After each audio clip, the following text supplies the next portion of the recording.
I look on peace as one of the basic human rights, along with the right of people to have good health and education and housing and so forth, the basic necessities of life.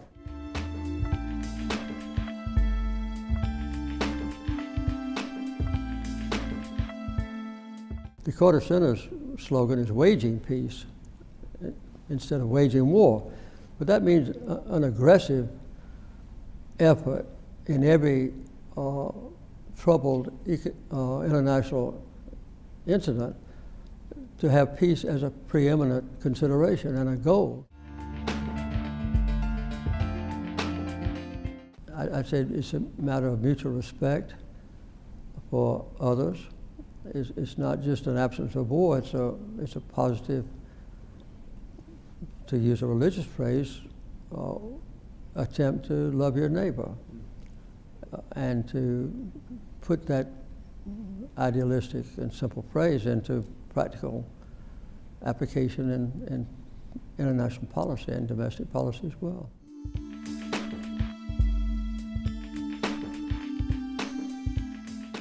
You know, it's not just a matter of human lives being lost and the ancillary suffering of women and children and older people in the war zones, like we see happening so vividly and daily now in Syria, but for just the well-being of our own people, to devote that same $1 trillion or so that we've spent in Afghanistan to helping our own people have a better life through education and health care, things of that kind.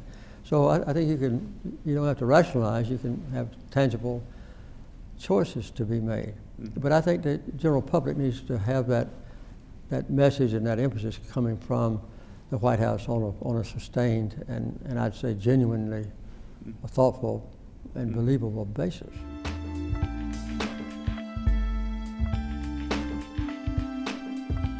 Well, the initial and overriding thing is for the president and other leaders in his government or her government to engender that commitment among the population of our country. Try to devise a paragraph or two in every speech on whatever subject might be of interest at a time, some explanation of how peace is beneficial to us individually as citizens of the United States, and how war is likely to involve not only our economic sacrifices, but also personal sacrifices.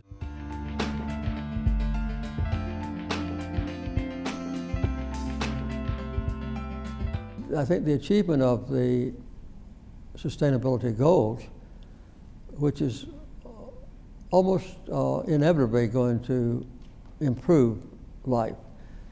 If it can do the same thing for peace, and it has done in the past, say for maternal survivability at birth and infant mortality, things like that, which made good progress, I think that would be a notable achievement. But I think just the overall principle that we are tying in peace as one of the goals to be reached by everybody, not just the leaders who decide on war or peace, is a very good thing, because that will permeate throughout the people in individual countries, maybe more than if they had left peace out. I'm very glad to see it included.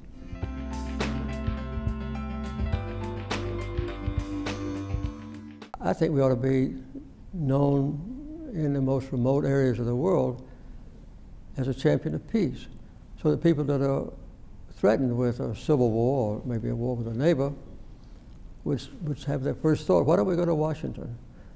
Because Washington is deeply committed to peace, and they'll promote peace in their own policies and help us as well. The same thing could apply to other aspects of life. Mm-hmm. It's not enough just to have the most formidable weapon system on earth or the most powerful currency on earth with a dollar or the most acceptable, world language in English. there's other things. What is the things that make a nation great? I would say staying at peace would be one of them. It's a tone that needs to be set by leadership and by scholars and by analysts and so forth. And I'm thankful for your organization that keeps peace in the forefront.